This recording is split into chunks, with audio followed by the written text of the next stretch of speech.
How's it going, everyone? Daniel Rodriguez here, aka Big D. It's time to review Marvel's Jessica Jones, man. It just released a few hours ago on Netflix. Update real quick, I always do this even when I was on Daredevil doing the Daredevil reviews. I'm on episode 5 right now. I will not spoil anything from 2, 3, 4 or anything like that, but I am currently on episode 5. I did 4 hours, I binged 4 hours worth. I'm taking a break, man, because honestly, if I keep on watching a show for multiple hours, I'm going to get bored of the show. You know how, you play a game or something and then it kind of gets boring, you're forced to play it, you're like forcing yourself to play it and it gets boring. If you keep on watching the same thing, it gets boring. So I don't want to ruin, I want to take a break, take a 3-4 hour break, come back, watch another 4 hour, binge watch 4 hours of an episode, you know what I mean? So I'm going to take a break later today, maybe, in 5 hours or something. And, later on today, I'll be uploading other reviews. So, but for sure, here we go. Season 1, episode 1, man. The series premiere of Jessica Jones, really, if you want to count that. The second ever series to be done for Marvel's on Netflix on this thing. Daredevil, Jessica Jones, Luke Cage, and Iron Fist all coming to create the Defenders. Holy crap, man. You're gonna be listening. This is a spoiler review. If you have not seen the episode, please make sure to go to Netflix, or make sure you have a friend's Netflix account, or you own a Netflix account, or your neighbor's Netflix account. Just go, let them borrow your account. You watch some Jessica Jones, baby. Let's get ready. AKA Ladies' Night. And the feeling is right. That's actually not part of the title, but those who are older won't understand the reference. Either way, this is gonna take me less than 2 minutes really to recap the episode, give you my pros and cons, and final score. Let's get right to it, guys. Jessica Jones. I am a Marvel fanboy. Yes, I have a whole Marvel wall on the side. I'll take a picture of it. But I'm a big Marvel fan. Big Marvel fan. I love DC as well. Marvel versus DC. I love both. Love Marvel a little bit more though. A little naughty there. But either way, I love both. We're getting great stuff next year, man. It's going to be a great time to be a nerd, baby. So let's just have some fun. Let's talk about this. Just because I'm a Marvel fanboy does not mean I'm going to give every episode an A-. Do I have expectations for this show? Yes, I do. Do I expect it to be better than Daredevil? Is that my expectation? Yes, it is. That's my expectation. Is it going to be better than Daredevil? If it's not, be a little disappointed. But that's my expectation. Can Jessica Jones beat Daredevil Season 1? Let's check it out. Here we go. Jessica is, of course, spying on, Cheater. She has alias investigation, so we see her, doing her job. She's spying and everything, doing the goodies and filthies, taking photos of a man having sex with a woman, having the deed done, of course, cheating though. And she ends up throwing this guy who is an alias investigation, I guess the cheater. She throws him through her the door and the window on the door, boom, right through it. You even seen that in the trailer, man. It's pretty crazy. She has super strength and everything. She threw him there. So anyway, she spies on Luke Cage too. And let me tell you, I have not read a Luke Cage comic. I haven't really looked into Luke Cage, but just seeing Mike Coulter as Luke Cage and seeing the yellow shirt that he was wearing at first, I was like, holy shit, that's Luke Cage. I don't even know Luke Cage, and that's Luke Cage, dude. I could tell, he's perfect. He's perfect, man. He fits it so well. So, Bob and Barbara are looking for hope. Not hope like, I'm looking for hope, man. I need hope. Jesus. No, we're talking about hope as in their daughter. So Bob and Barbara go to Jessica. Are you Jessica Jones? And then they end up talking, can you help find her daughter? She's missing. She's gone. So Kilgrave is in her head, man. Kilgrave is David Tennant, the doctor. He's in there, man. And we find out that Hope had a bunch of, she's used her credit card, and she's maxed it out and all that. She bought a dress. She went to a fancy restaurant and everything. So she's starting to think, hey, that was me, which we'll get into that in a little bit. But she ends up flirting with Luke Cage, and they have sex. That's a big part of this show, man. Let me tell you, Jessica Jones, from what I've seen of 4 episodes, has a lot of booty. There's a lot of booty up in this show, which is a good thing for me, for the guys as well.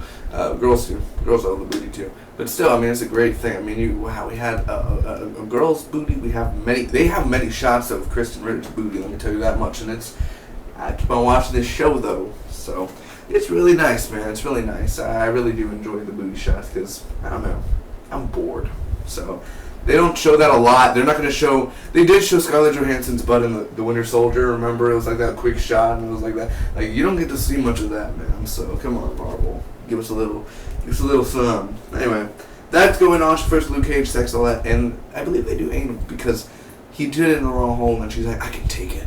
Like, I don't know any woman that can just be like, I can take it. Like, while it's going on. She would be like, but, okay, sure, go ahead.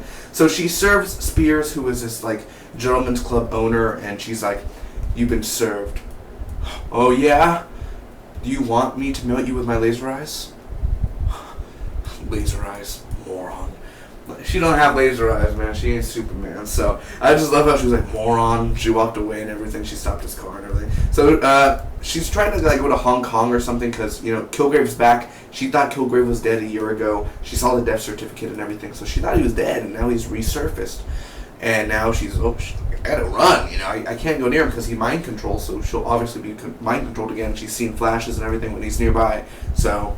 Anyway, she finds Hope, and she doesn't want to leave. Of course, she ends up grabbing her and everything. She brings her to Alias Investigations. Her parents meet her there, and they're going to leave.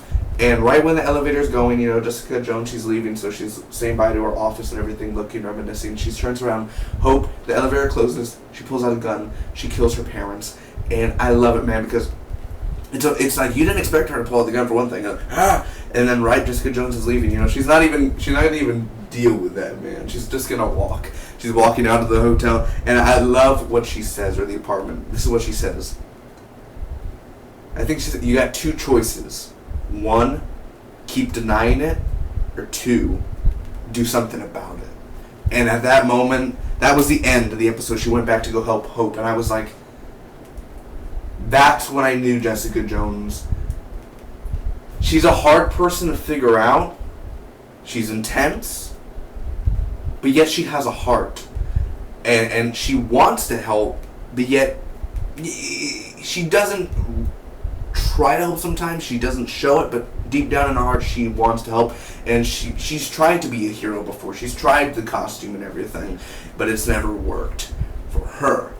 But it can work. It's just deep down in her heart, she wants to help everyone, but, she's going through, come on, Hell's Kitchen, come on now. No word of Daredevil at all yet, 5 episodes in, so, either way, that happened, so, let me give you my pros and cons, ladies and gentlemen, of this episode, and, let's get right to it. First off, the pros, it's dark. It's a dark show, man. Dark as Daredevil, yes, it's gritty, it's serious. It's nothing for kids, obviously not. Come on, you got some Luke Cage and Jessica Jones going at it. You could actually, I guess those for older people. I love there's this porn parody. It's called Avengers: Age of Hard-On, man. Check that out. It's like a 3-part actually, but it's really, really, really funny. Either way, it's pretty funny. It's such bad acting, man. Oh yeah, Scarlet Witch. Okay, Scarlet Witch and Black Widow versus a bunch of all the other Avengers is pretty cool. Age of Hard-On. It's pretty funny. Anyway, it's dark, and dark is it? Come on. It doesn't feel like a Marvel product at all. Is that a good thing? Yes, that's a good thing. I don't want it to be every episode, the Avengers, yes. Daredevil already did that in the beginning when they were like, the Avengers. So, or they didn't really say their names out loud, but you know what I mean? I'm glad they're not referencing every episode. They haven't even referenced Daredevil yet, so that's a good thing. Because it's its own show. I believe this show was originally supposed to be on ABC. That's the network. I believe it's supposed to be there. But then they went to Netflix and everything. So, I love the ending. I love the dialogue that she used at the end. Again, you have two choices, all that. I love that ending, man. I think that was a really perfect ending for a series premiere. Luke Cage, man, again in here was fantastic. He really does feel like Luke Cage. He fits the part well, and he's also the next series out. Because after this, in the next 5 or 6 months, we'll have Daredevil Season 2, and then within the next 10 to 11 months, we'll have Luke Cage. So that's pretty crazy, man. It's seriously going to be just wonderful, man. Luke Cage is going to be a badass show. It's going to be fun. Mike Coulter is an amazing person. So Luke Cage in here was awesome. The directing in the episode was fine. Nothing wrong with the directing. All the directing was normal for, a Netflix show. So nothing really big, nothing really small. The sex scenes as well. Come on. The sex scene is pretty, you never see Marvel do that all the time. I don't even think Daredevil had a lot of sex scenes, did they? I don't think they had like. I mean, so far, I'm just gonna say out of the 4 episodes I've seen, there's been like 5 or 6 sex scenes, maybe. So I mean, come on now. Kilgrave, David Tennant in here. You really don't get to see him fully, but you know how David Tennant looks, man. But Kilgrave seriously is an impressive villain. He's very scary. He's Jessica, you know, it's really crazy. The private investigator life, I love how we get to see her doing her alias investigations, all that. That's cool. Hope doesn't want to leave, that whole part there, and she's like, I wet myself and all that.